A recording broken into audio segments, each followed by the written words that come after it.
Welcome back to Broken Electronics. I'm Lee, and it's wonderful that you could join me for today's little adventure, which is the promised video that would feature a PowerPC Mac.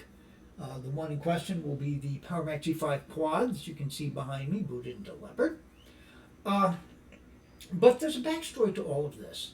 Many of you may be aware that I am a musician, and if you know me today, you would know me as an orchestral double bassist. However, when I was younger, I had a previous life. My Bachelor of Music is actually in saxophone performance. My Master of Music is actually in bassoon performance, and I played for many, many years as bassoonist, contrabassoonist, and saxophonist with the Hartford Symphony Orchestra here in Connecticut. Anyhow, that previous life that I had many recitals that I had done as an undergraduate, as a graduate student, and a few faculty recitals after that. Now, some of you may be aware that my home was destroyed in a fire in 2016. My copies, I had open rail copies of all of those recordings, and they were all destroyed. So I figured they're gone. However, my sister, going through my mother's effects, my mom passed a number of years ago. She was living in Pittsburgh where my sister lives. My sister has all of that stuff that she brought from mom's apartment. And just going over it now, she found these and many others, cassette copies of my old recitals. I don't know where she got them. I don't know how she made them. The repertoire on them was handwritten in her handwriting.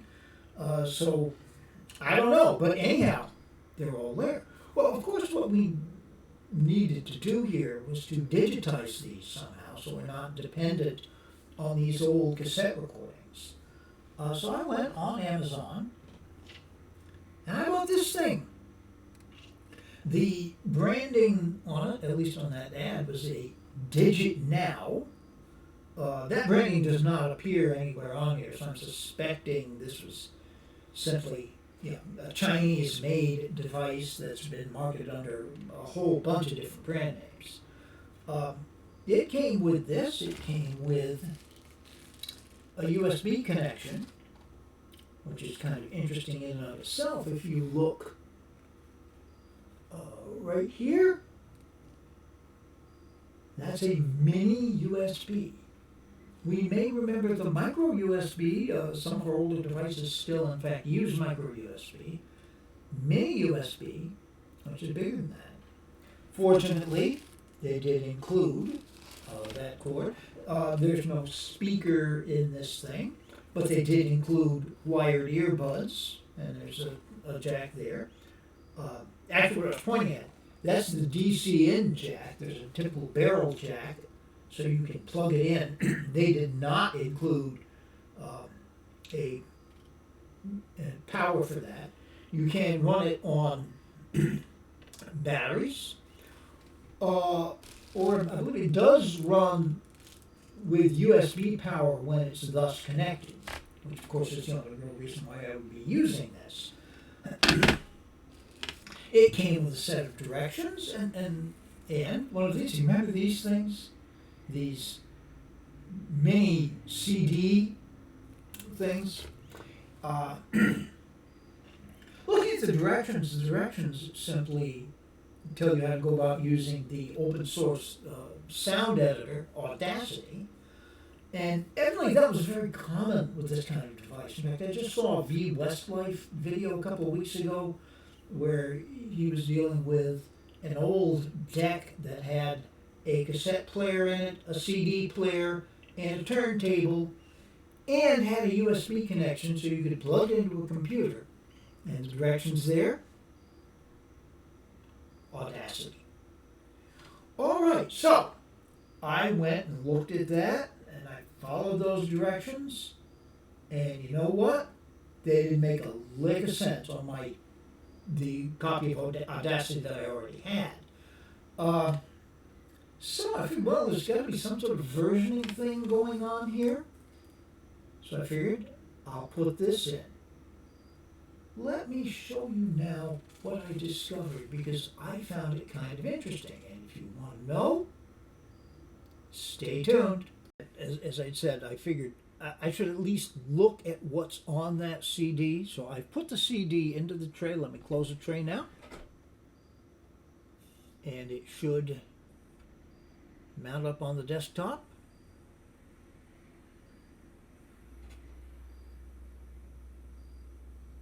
Any day now. And there it is. Okay. If we open this.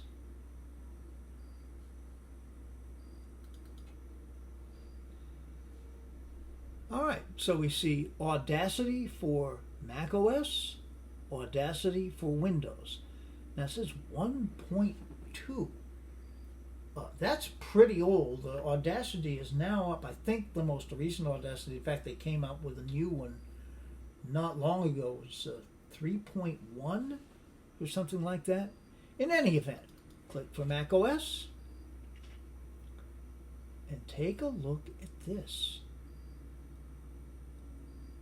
For Mac OS 10 Intel 1.3.12. For Mac OS 10 PPC? Whoa! How old is this thing? And we look in here, and the version of Audacity they're recommending is 1.2.6A. Wow, that's pretty old. So, I did some studying about Audacity, and I think we can end the screen recording now, and then we're going to talk a little bit about Audacity. Stay tuned.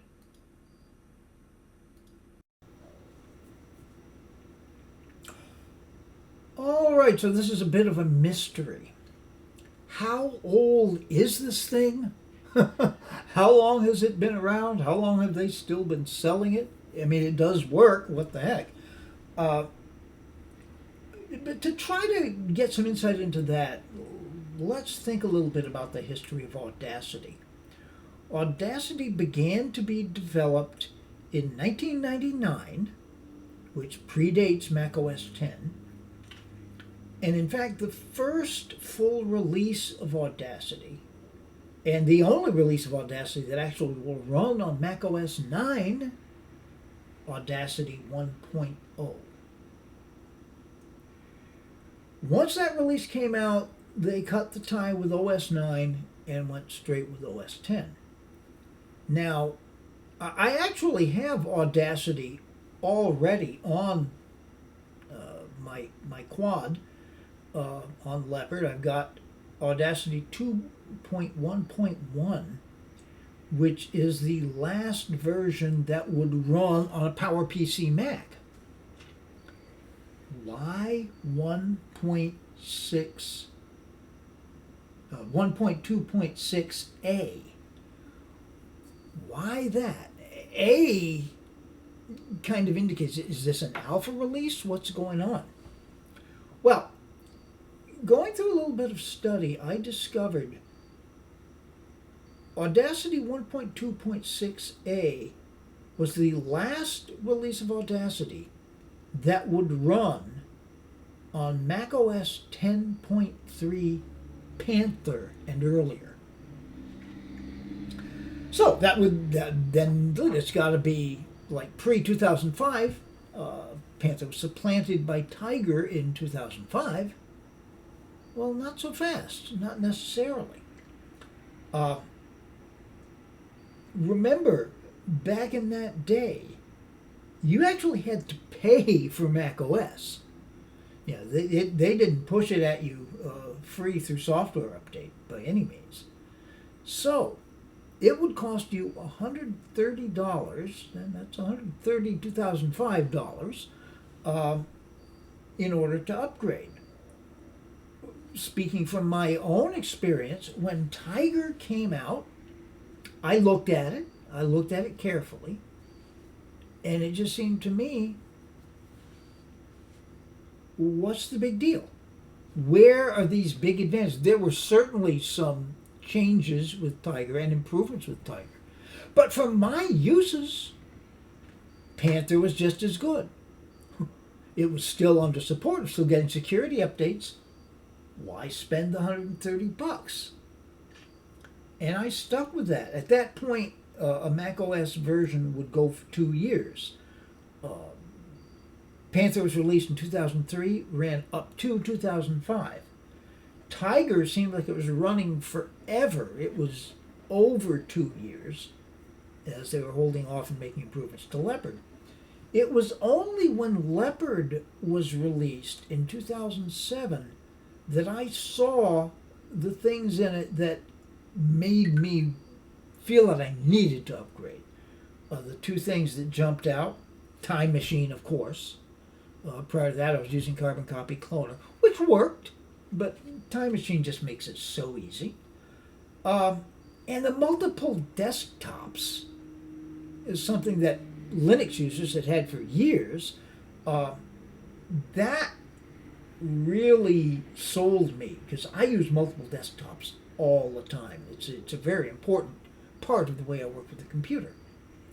So, 1.2.6a, if back in the day I had been looking at using Audacity for something like this, and I suppose I might have, I would have purchased, it's free, it's all free open source software. I would have downloaded Audacity 1.2.6 up through most of 2007 when Leopard was finally released. As I believe I've said earlier, the current version, the last version that would run on Leopard is 2.1.1. So what I propose to do now, some time back, I ripped all that music off of the cassettes, and I have it digitized now. I did that on a Mac Pro. I'm going to take a certain selection and redo that now using the quad, because I'm very curious to see, will I notice a distinction? Will there be a real difference? I'm tending to think there may not be. Music is music is music. People used PowerMac G5 quads for years doing audio work. Video work was eclipsed pretty soon. The software just wasn't there. But for audio work, it remained a workhorse. Anyhow, that's the project. So next clip we get here, we'll be over with the quad. And if you want to see that happen, please stay tuned. All right, I'm not going to fuss with a screenshot on this, but we do here have Audacity. And looking about Audacity, it is 2.1.1, the most recent version. I've already done the recording. I wanted to point out a couple of things. The only real reason you need to look at the directions is in order to set the source for the recording. The cassette player identifies itself to the computer as a USB microphone. So in Audacity preferences, you have to select USB microphone and then set the recorder to going, turn on record in Audacity, and you have your rip. The other thing that was not exactly as I expected, I tried to export the file as an MP3, and it wouldn't do it. It was complaining that there were missing libraries. I endeavored to fix that problem. I downloaded a couple of times, and it it should have worked, but it didn't. So I ended up exporting as a WAV file, excuse me, and the Apple proprietary file there. So we'll be looking at those and comparing those recordings with the one that I made in the Mac Pro and see if there's any real difference between the two. If you would like to find out the result of that test, stay tuned. All right, we are here in the music studio. This is the Music Studio Mac Pro, and the reason for choosing that is, as one might expect, it's probably got the best audio reproduction setup. I mean, it's not fantastic, but it should do pretty well. So what I'm going to do is play one movement of one piece. This first recorded using a Mac Pro, taking it off the cassette. And what it's going to be are the two bourrées from the third unaccompanied cello suite by Bach. I was playing it in this case on bassoon, and I think that one movement should serve pretty well to give an idea. So, first of all,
okay, so there's that. Now, I will queue up the version done on the Power Mac, and we will be right back with you. Stay tuned.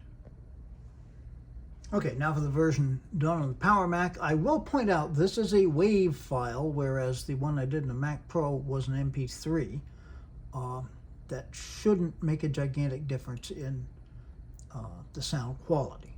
All right, take a few seconds here.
Okay, well, there you have it. I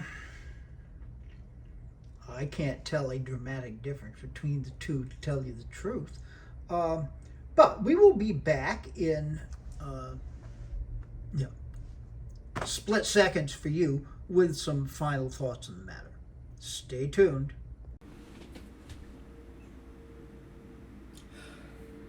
So, the final thoughts. I should point something out.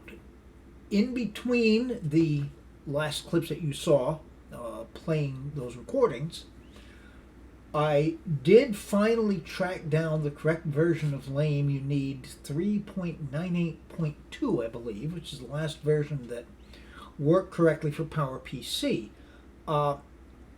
Having done that, I saved the library file that I needed, and as the old saying goes, it just worked. It exported the MP3. The MP3 sounds fine. It is every bit as good as that which I did in the Mac Pro.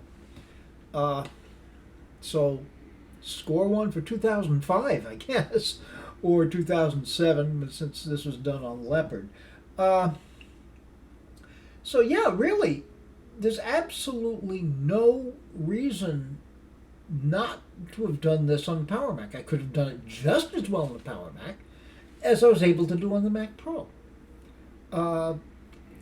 Interesting to see, very interesting to see, and gratifying because I love this thing.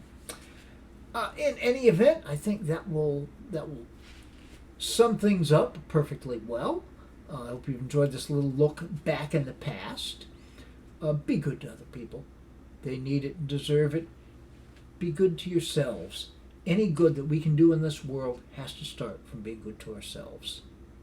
We can make this world a better place, but it isn't. So please take very, very good and careful care. All right.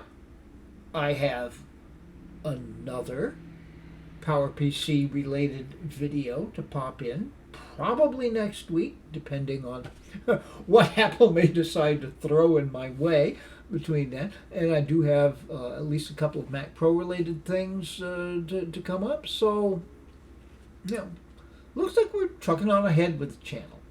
So I hope that you will be able to join me for those little adventures when in fact they do come out. Until they do come out, this has been Broken Electronics.